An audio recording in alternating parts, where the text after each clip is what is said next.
بسم الله الرحمن الرحيم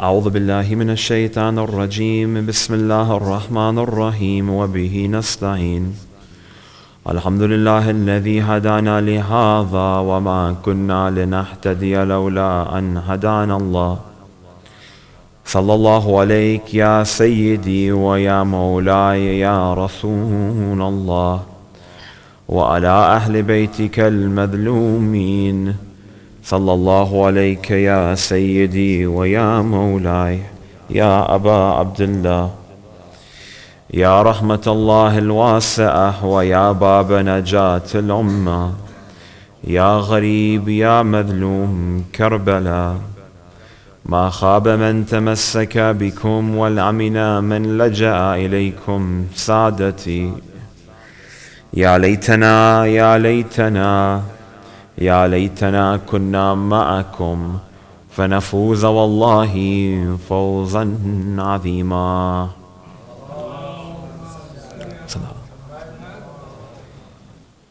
عظم الله أجورنا وأجوركم بمصائبنا بسيدنا ومولانا أمير المؤمنين وإمام المتقين والسيد الوسيين علي بن أبي طالب عليه السلام. قال الله العظيم في محكم كتابه الكريم والقول كالحق ولصدق القائلين أعوذ بالله من الشيطان الرجيم يا أيها الذين آمنوا أطيعوا الله وأطيعوا الرسول وأولي الأمر منكم آمنا بالله صدق الله العلي العظيم. اللهم صل على. Soon after the passing away of our Holy Prophet ﷺ, we find that there are many different ideologies and methods in order to come to religious conclusions that formed in the Islamic nations. You find, for example, that immediately after the passing of the Holy Prophet, many different ideologies and belief systems came forth to the forefront in Islamic history and stated that their ways and their methods are the right way to derive teaching from the Holy Quran and the prophetic practice, the Sunnah. If we go ahead and take a look at the religion of Islam from an academic perspective, we find that the two Islamic sources that we come forth and we find are the Quran and the prophetic practice.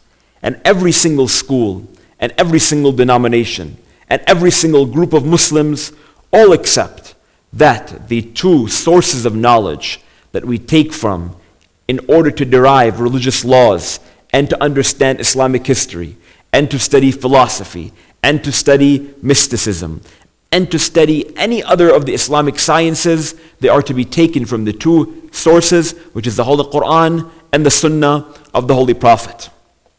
But we go ahead and we find that during this trivial period, the first 30, 40, 50 years after the passing of the Holy Prophet in Islamic history, we find that everyone, every individual, every companion of the Holy Prophet came forth with a different interpretation of the Quran and the practice.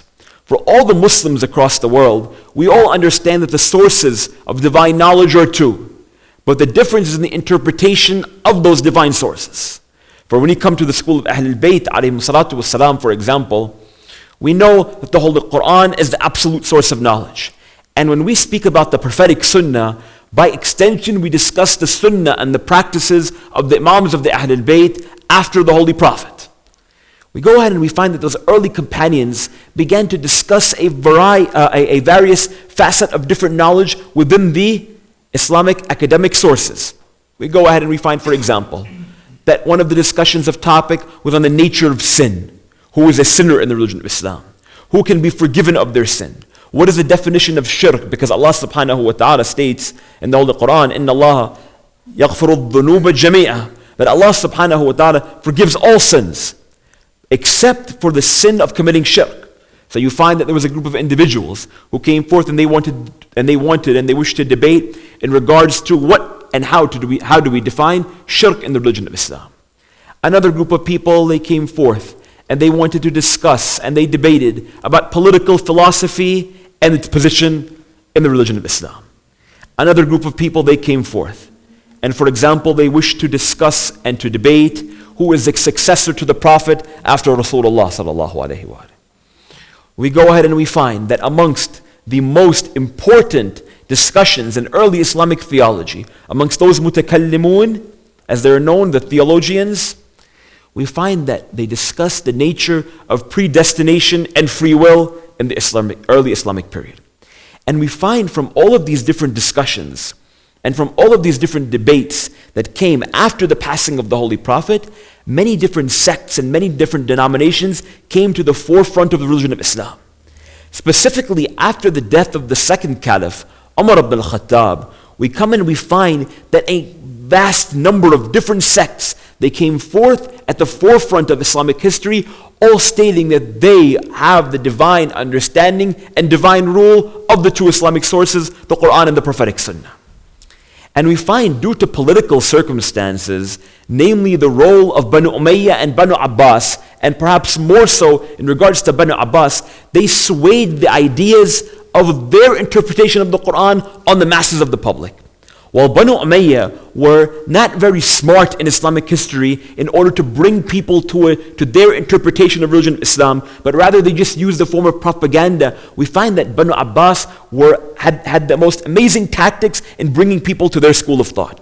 Which is why today, that if any Western student of Islamic history, they go ahead and they read any of the books in the academia, in the universities today, for those who study Islamic studies, they'll find that the one individual who is most praised for bringing out a revival in Islamic history is a man by the name of Harun al-Rashid. Who is Harun al-Rashid? Harun al-Rashid is the man who is responsible for killing Imam Musa ibn Jaffer alayhi salatu wassalam. Harun al-Rashid is known as the reviver of the Islamic history, is the reviver of Islamic philosophy. What did he do? The thing that he did was that he began to call those scholars in Baghdad toward his court and would pay off them money, and this is very well known in Islamic history, and state, for example, that he went and he said, go to the different masajid and go and tell these individuals, go and tell the Muslims who have no knowledge of Islam, have no knowledge of theology, have no knowledge of philosophy, go and sit on the minbar and tell them that the religion of Islam is based on a notion of predestination. The idea that if someone were to come forth and accept predestination in the religion of Islam, then by that token, the interpretation of this verse of the Holy Quran, chapter 4, verse 59, which states, Ya ayyuhalladhina amanu, ati Allah wa ati ar-Rasul wa ulil amri minkum, that obey God, obey the Prophet and those in power in front of you, then by that token, by this virtue, that all of the people in society were mandated to come forth and obey and support the Abbasid Khulafa. So you find that this notion in early Islamic theology came forth and brought up many different schools of thought and many differing opinions. And if we come forth and try to understand the history of Islamic theology, we find that the first group of individuals to start a sect in the religion of Islam and to formulate their own theological principles was a group known as the Khawarij. The Khawarij mean in Arabic language those who have removed from the word kharaja, those who have exited or those who have revolted against the ruling power of their time. We find that many people these days, especially when we speak about the masa'ib of Amir al-Mu'mineen Ali ibn Abi Talib alayhi salatu wassalam,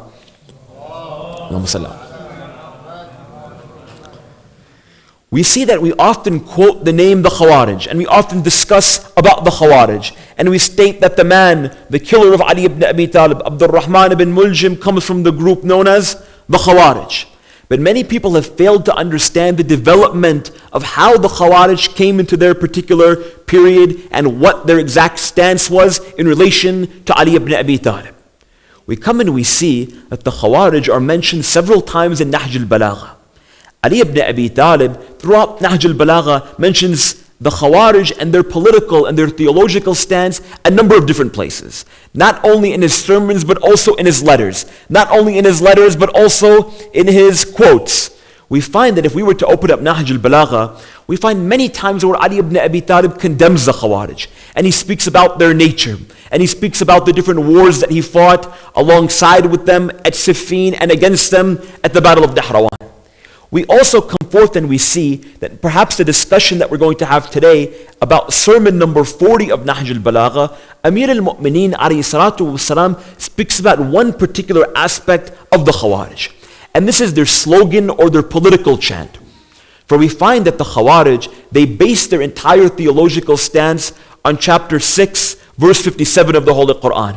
And their slogan, which supported that particular verse, goes like this. The Khawarij, they would come forth and they would enter into Masjid Kufa calling out, La hukm illa hukmillah.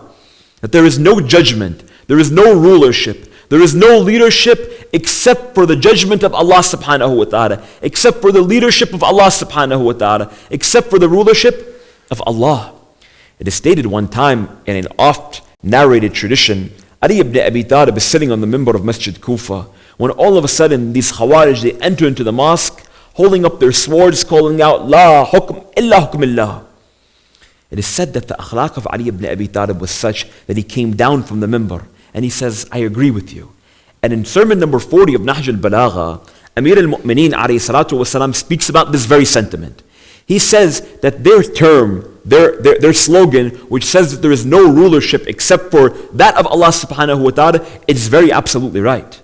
We accept that. But further, in sermon number 40 of Nahj Al-Balagha, Amir al-Mu'mineen also speaks about the necessity for a leader to carry out the leadership and the understanding of government of Allah subhanahu wa ta'ala. That Amir al-Mu'mineen speaks about in Nahj Al-Balagha. He says that absolutely we support the call of the Khawarij, but who is going to be the one to collect the taxes in the Islamic community? Who is going to be the one to feed the poor? Who is going to be the individual to fix the roadways and to send children to school? There has to be someone to initiate. There has to be someone to express. There has to be someone to push forward the agendas of Allah subhanahu wa ta'ala on the earth. Otherwise, everything in our lives are predestined. So Amir al-Mu'mineen is sitting on the minbar of Masjid Kufa when this group of Khawarij enter into the mosque and they state, La hukm illa hukmillah. Ali ibn Abi Talib comes down from the minbar and he says, sit down. He says, what do you need? I'm at your service. He says, I agree with you. I accept you. I understand exactly what you're saying. He says that I am not the absolute ruler. Rather, what I am is an agent for the rulership and for the governance of Allah subhanahu wa ta'ala.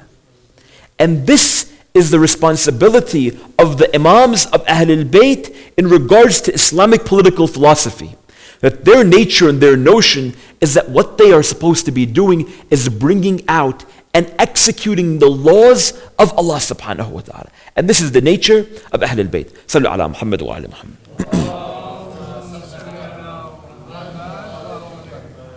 But many people, they'll come forth and they'll question, how and in which way and in which manner did the Khawarij come into power? Or in which way did the Khawarij come into formation? We go straight to the Battle of Siffin. The Battle of Siffin is a battle between Ali ibn Abi Talib and Muawiyah. It is a battle which consists of Muslims from across the entire Islamic empire. We see toward the last days of the Battle of Siffin, Amir al-Mu'mineen's army was about to finish off Muawiyah's army. It was extremely close for them to end Muawiyah's rule at Damascus.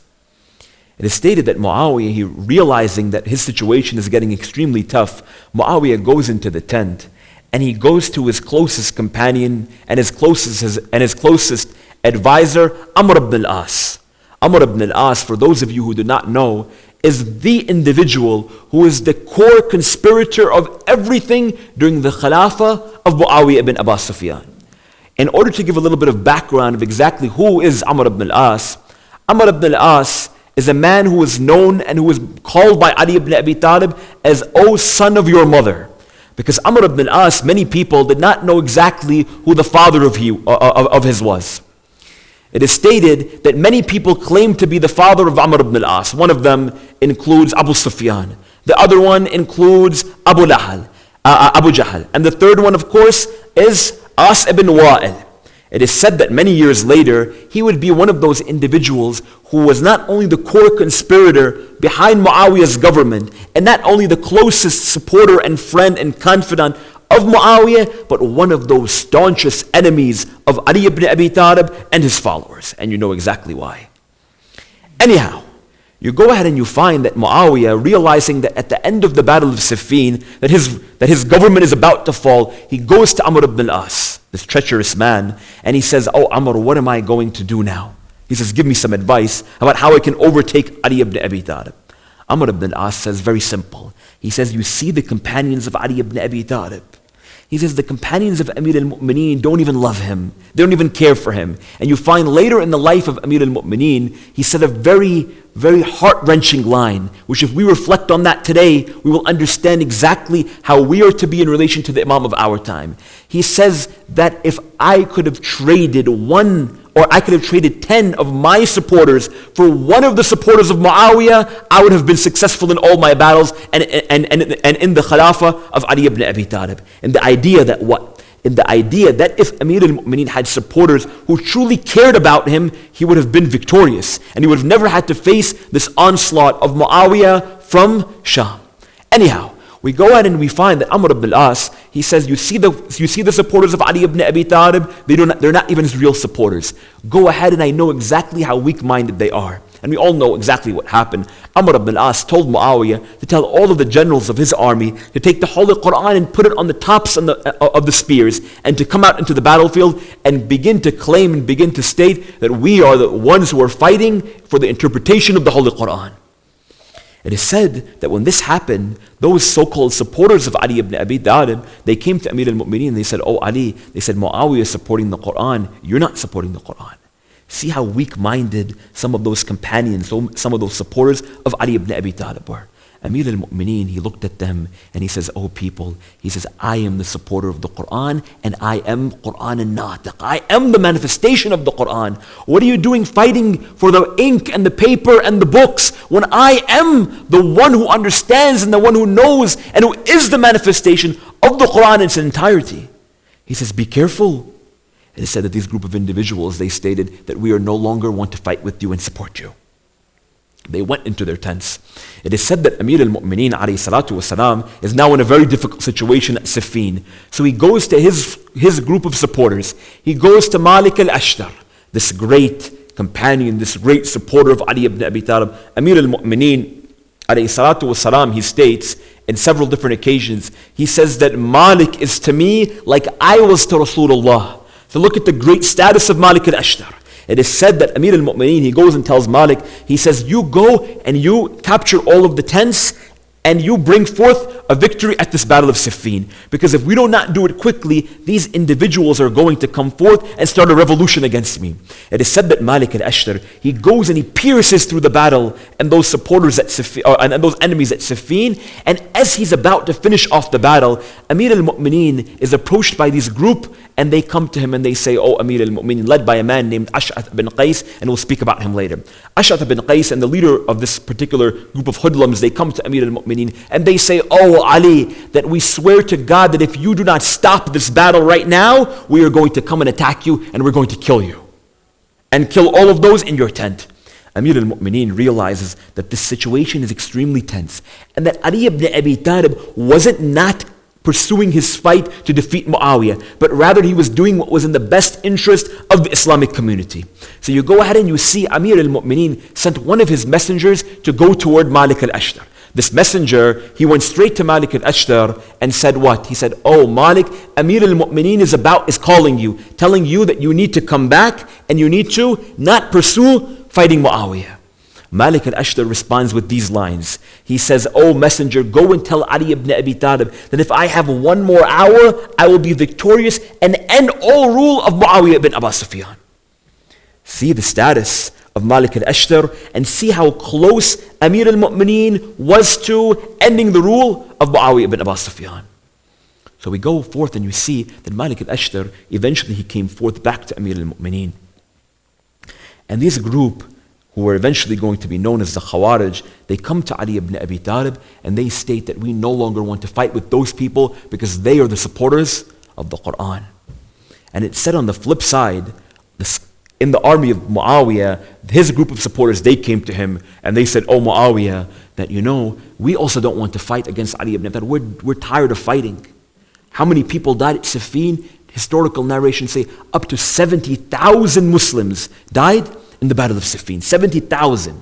So it is said that at this particular occasion, that Muawiyah's leadership and his top generals in his army, and those closest to Ali ibn Abi Talib, they came forth to him, led by Ash'at ibn Qais, not those who were close, but those who were in the camp of Ali ibn Abi Talib, the leader of the Khawarij. They come forth to Amir al-Mu'mineen, and they said, we wish and we support for an arbitration. Sallu ala Muhammad wa ala Muhammad.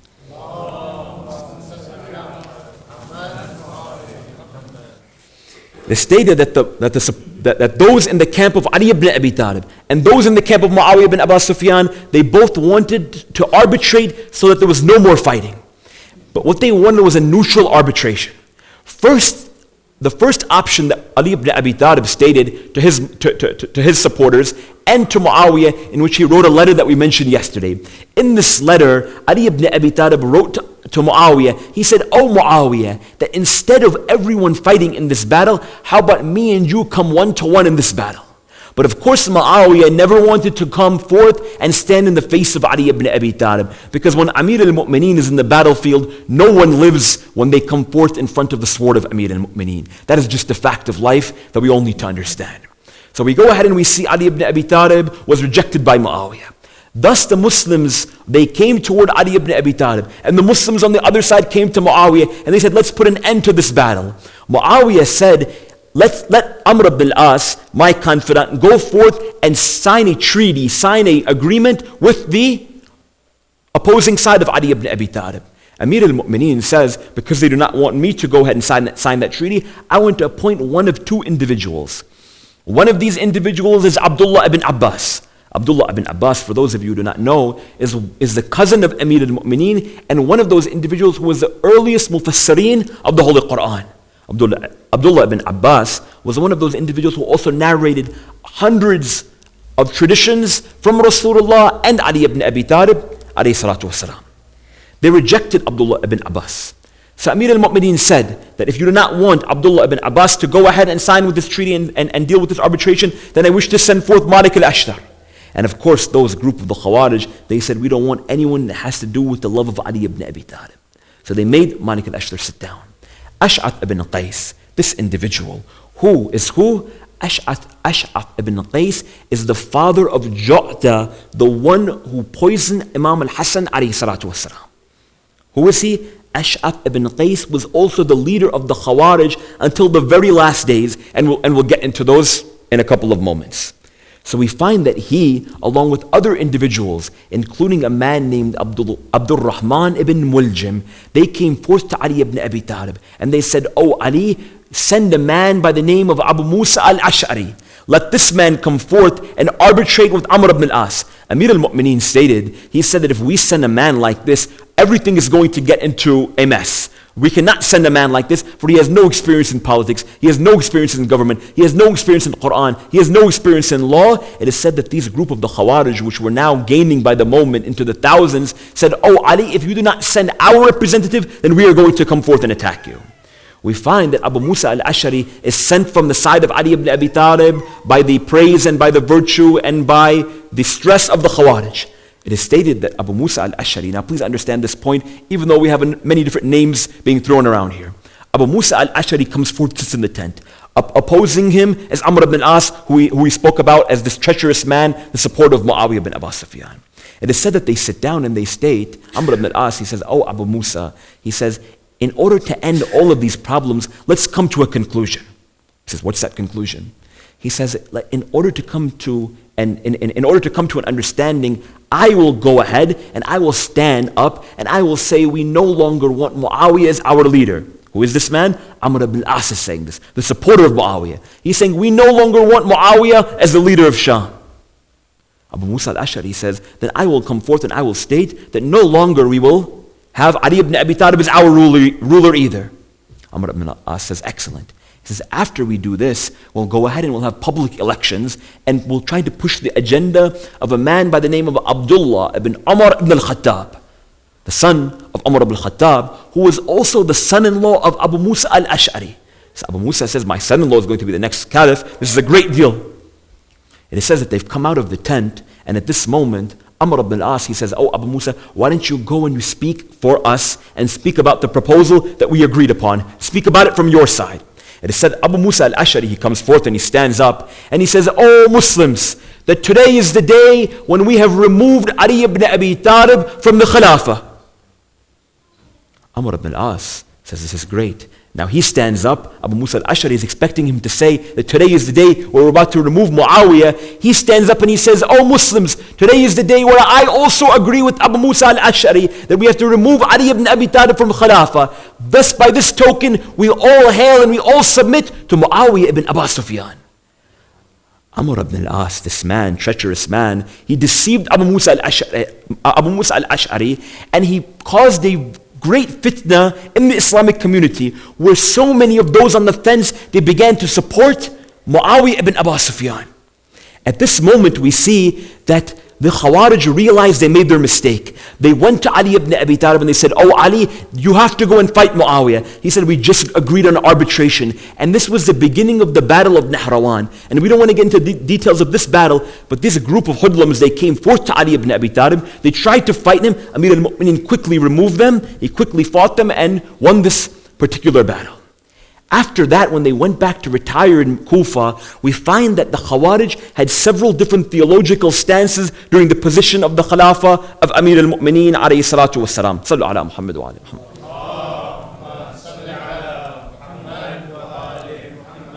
And try to bear with me in terms of these historical narrations, because though they're difficult to follow, we understand that by understanding the roots and the groundworks that were set by the Khawarij and were set by individuals like Muawiyah and Amr ibn al-As, we come forth to understand exactly, number one, who was Abdul Rahman ibn Muljim, and number two, exactly what they wanted out of Ali ibn Abi Talib and why they struck him in the mihrab of Kufa. Sallu ala Muhammad wa ala Muhammad.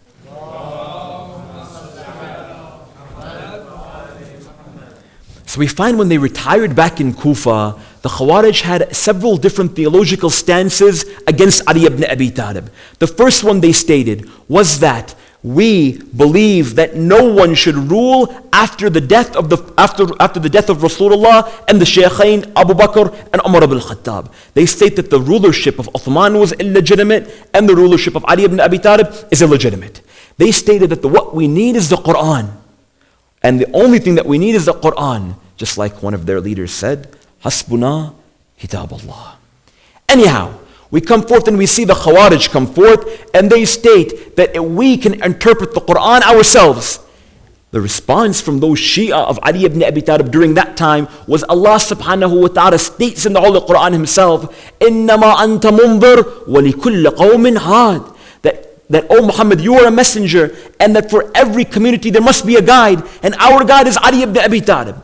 Furthermore, those supporters of Ali ibn Abi Talib, Hujr bin Adi, Mitham al-Tammar, they would come forth and they would state, "O Khawarij, have you forgotten the hadith in which Rasulullah sallallahu alayhi wa alihi wa sallam states, Ali ma'al haq wal haq ma'a Ali, and Ali ma'al Quran, and the Quran is with Ali." They said, "Did you forget this?" And the Khawarij would come forth and state, "No, we understand that Ali ibn Abi Talib was a man of merit earlier on, but he is no longer a man of merit because he went against what he was supposed to do in terms of fighting Muawiyah ibn Abu Sufyan, while of course they were the ones who pushed Ali ibn Abi Talib from fighting against Muawiyah." So we find that the first theological stance of the Khawarij was the fact that they were those individuals who regarded the Quran as absolute rulership and there was no need for Ali ibn Abi Talib's rule. We find secondly, their theological stance was the idea that they stated that there is no longer a need for Khilafah. There is no longer a need for leadership.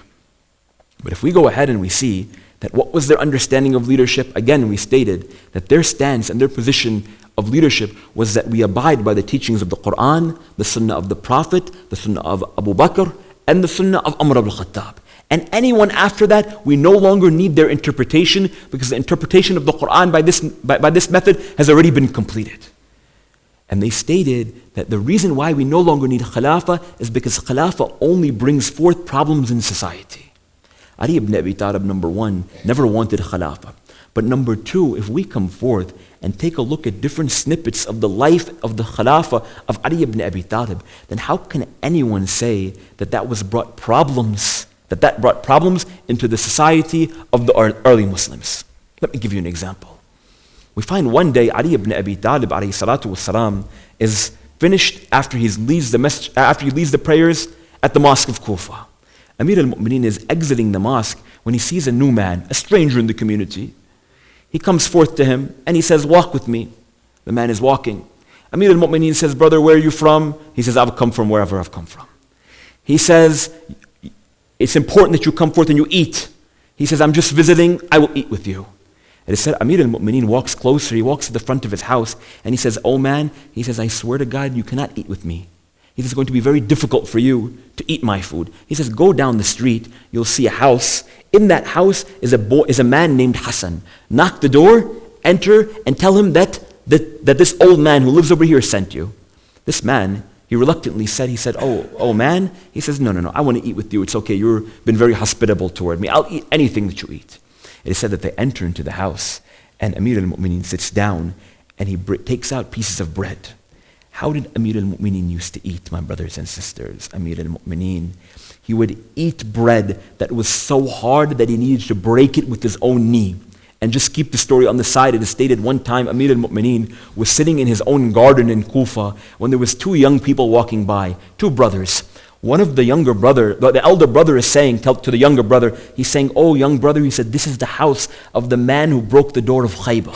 As they are walking by, the boy, he sees Amir al-Mu'mineen, this old man now at 60 years old, breaking a piece of bread with his own knee. And he looks up to his older brother and he says, "That is Ali ibn Abi Talib. He cannot even break a piece of bread."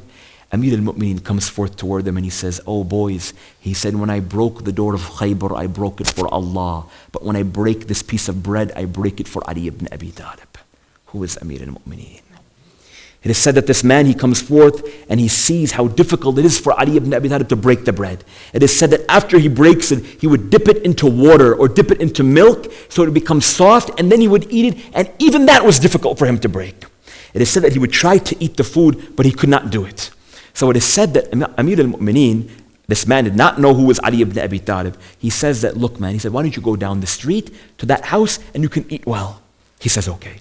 It is said that he enters into the house of Imam al-Hassan alayhi salatu wasalam. Imam Hassan sits down, he begins to feed him. This man would take a little bit of food for himself and he would put a little bit on the side. Then he would take a little bit for himself and put it on the side.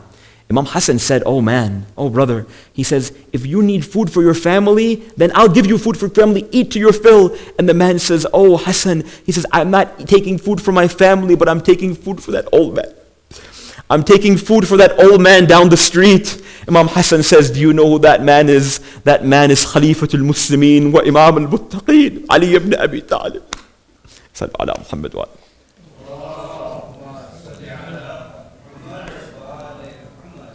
So we find that the second theological stance of the Khawarij was the fact that they believed in no notion of Khilafah.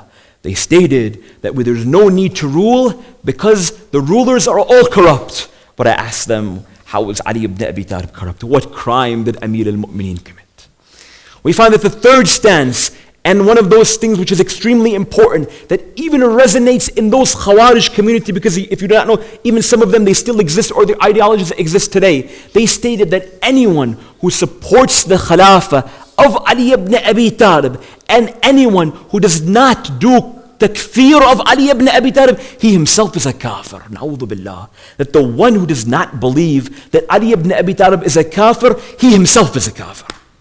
This is the stance of the Khawarij, which is why when we come to understanding the position and understanding exactly why it is that they killed Ali ibn Abi Talib alayhi salatu wassalam in that mihrab of Kufa, we find that those particular individuals had a very narrow understanding and interpretation of Islamic theology and the Islamic sources of the Holy Quran and of the prophetic Sunnah. And if we come forth, we'll find that those individuals who conspired against Ali ibn Abi Talib were many.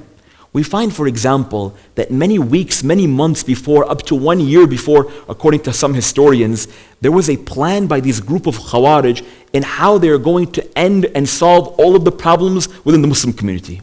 It is said that they gathered together and they stated that our problem are three. Number one is Muawiyah ibn Abu Sufyan. They did not like Muawiyah either. Number 2, our second problem is this man, Amr ibn al-As, the conspirer behind Muawiyah ibn Abu Sufyan. And number 3, our third major problem is Ali ibn Abi Talib. So thus it's extremely important for us to come forth and kill each and every one of these 3 personalities. But if we go and we study Islamic history, we'll find that is actually not exactly the case, and we'll explain that in a moment. We find that in Kufa, 1 year before, like I've said, or up to a couple of months before, they decided exactly what they were going to do. So a group of individuals met. One of these individuals is Abdul Rahman ibn Muljam. Another one of these individuals is this man that we mentioned before, Ash'ath ibn Qais. And we find, just to put this into context, we find that these group of Khawarij, they were always against Banu Umayyah, but they were always against Ahlul Bayt. But they found Ahlul Bayt the lesser of the 2 evils. For example, we find that when Imam al-Hassan alayhi salatu wasalam will come forth to fighting with the battle with Muawiyah, where he eventually signed the treaty with Muawiyah, we find that on the side of Imam al-Hassan, he had his supporters. He had individuals like Hujr ibn Adi. He had individuals like Muslim ibn Awsija. He had individuals like Burayr al-Hamdani. He had individuals like Abu Ayyub al-Ansari. He had individuals like Ibrahim ibn Malik al-Ashtar. On the other side, he also had individuals on his side fighting against Muawiyah who went by the name of the same man, Ash'ath ibn Qais, the father of Ju'ta and the one of the conspirators of the killing of Ali ibn Abi Talib. Another man on the side of Imam al-Hassan at his particular battle was a man by the name of Shab'ath ibn Rabi', who was the leader of the Iraqi army on the side of Umar ibn Sa'd on the day of Ashura. A third man who was on the side of Imam al-Hassan, also from this group known as the Khawarij, was a man by the name of Shimr bin Dil-Jawshan, the killer of Abi Abdullah al-Hussein. So we go ahead and we find that their narrow interpretation of the religion of Islam brought them to committing the crimes that they did. They came forth and they sat and they decided what they were going to do. They stated that on this particular day, on the 19th of Ramadan, we will go, one man by the name of Ibn Muljam will go to Kufa and strike Ali ibn Abi Talib. Another man will go to Damascus to the court of Muawiyah and strike him. And a third one will go to the mosque of Damascus and strike Amr ibn al-As. They gathered together and they decided that this was what they were going to do. But we find later on that the killers of Muawiyah and Amr ibn al-As, they coincidentally, or perhaps not so coincidentally, did not carry out their crimes. We found that the killer, the one who was supposed to kill Muawiyah, and please understand this point, the one who was supposed to kill Muawiyah actually fell sick on that day. Like many times we don't want to go to work the next day. What do? We call in sick. This one individual, he stated that I'm sick, I cannot go and kill Muawiyah. The other one, before he went to go and kill Amr ibn al-As, he got caught by some coincidence, like Banu Umayyah say. But rather, if we go ahead and we analyze Islamic history, we find that Muawiyah was behind this entire ploy, which is why Abdul Rahman ibn Muljam, before he came forth to killing Ali ibn Abi Talib, it was not only the idea and the concept that he was going to do it because this was the stance of the Khawarij, but also because he fell in love with another woman from Kufa. And this woman came forth and said, "Oh, Ibn Muljam, this lady, she lost her father, she lost her husband, and she lost her brothers at the battle of Nahrawan to the Dhul Fiqar of Ali ibn Abi Talib." And we find that this particular lady, she went to Ibn Muljam and said, "If you kill and if you bring me the head of Ali ibn Abi Talib, then I will marry you." So Ibn Muljam, by this token, he has an extreme emphasis that he must perform, must carry out, must execute the assassination of Ali ibn Abi Talib alayhi salatu wassalam, as he did at the time of Salatul Fajr on the 19th of the month of Ramadan. Sallu ala Muhammad wa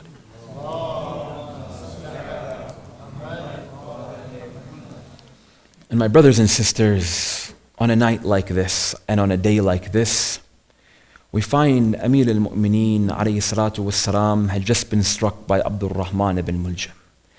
And the call that was made out from Jibreel from the seventh heaven, calling out, "Tahaddamat wallah arkan al-huda, qutila Ali al-Murtada wa akh al-Mustafa," that surely the pillar of guidance has now been destroyed, and Ali al-Murtada has been killed, the brother of Rasulullah.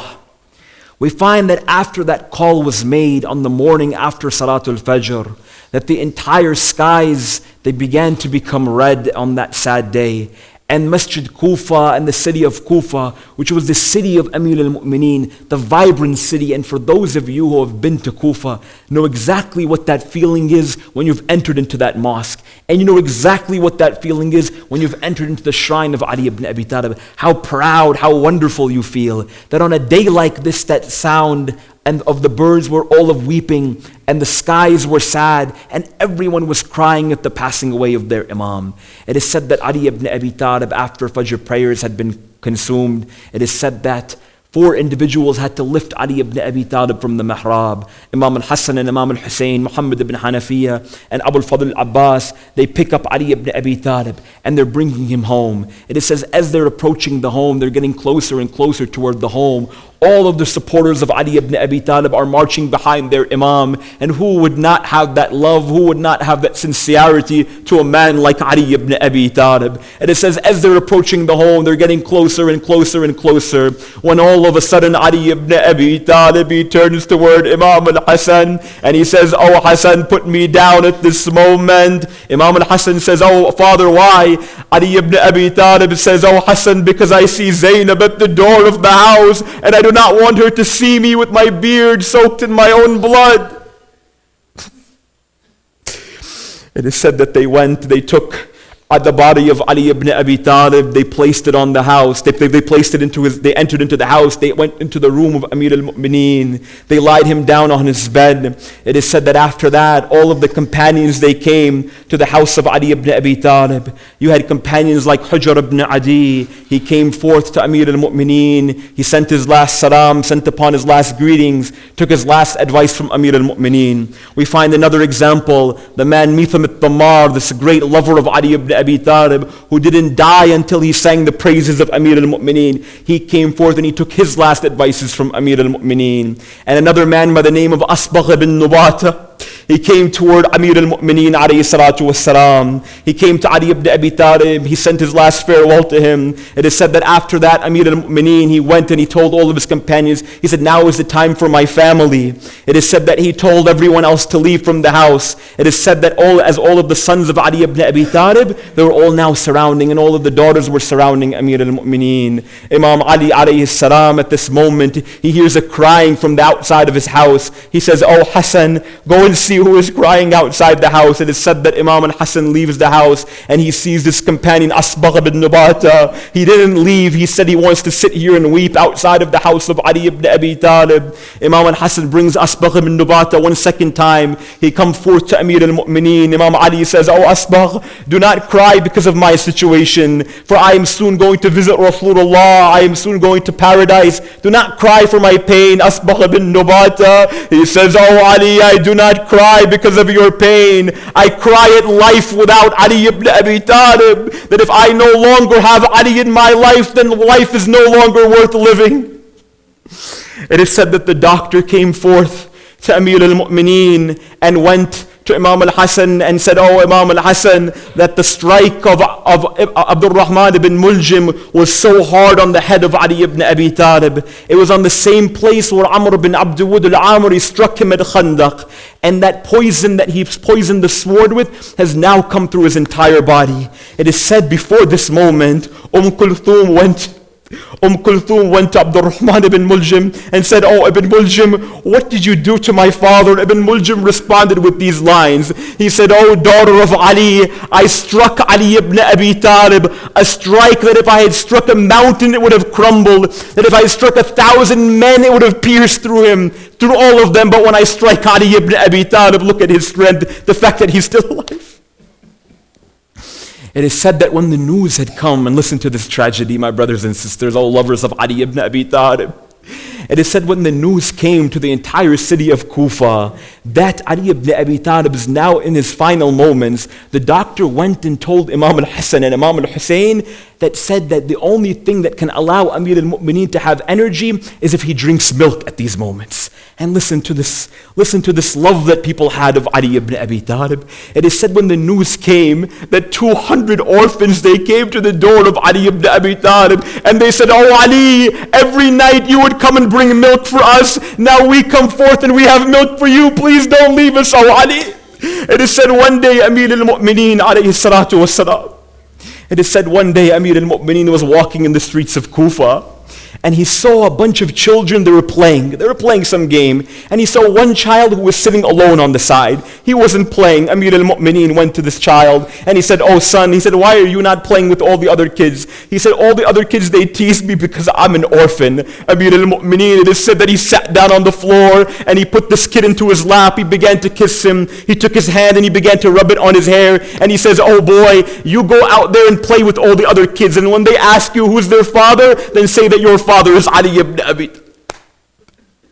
And it said all the orphans, they came and they sent their last salutations upon Amir al-Mu'mineen. They kissed Ali ibn Abi Talib because the father of the orphans is no longer going to be there. It is said that they had all left. It is said that at that moment Zainab, she entered into the room and she called out, "Oh my father Ali, who has done this to you?" It is said that Amir al-Mu'mineen alayhi salatu wassalam said, "Oh Zainab, remain patient." It is said that at that moment Abu al-Fadl al-Abbas, he's a young in his youth, he comes forth to Zainab. He begins to remove the tears from the cheeks of Zainab. It is said that on the 12th of Muharram, as all of the caravan was leaving from Karbala to go toward Kufa, it is said that Zainab and Kulthum, they would come forth and they began to pick up all of the children and put them on the backs of the camels. They picked everyone up until it was only Zainab and Kulthum remaining. It is said that at that moment, Kulthum said, "Zainab, how are we going to get on it now?" Zainab says, "I have a plan." She says, "Let me put you on top of the camel first, and then I will figure out a way to get on. Believe me, I have a plan." It is said that Zainab picks up Kulthum, puts her on the camel, and then Kulthum says, "Oh Zainab, how are you going to ride the camel?" It is said Zainab begins to run toward the Euphrates, calling out, "Ya Abbas, you helped me get on the horse when we left Medina. Who is going to help me get on the house? Who's going to help me get on the horse now as I'm going toward Kufa?" Matam Hussein.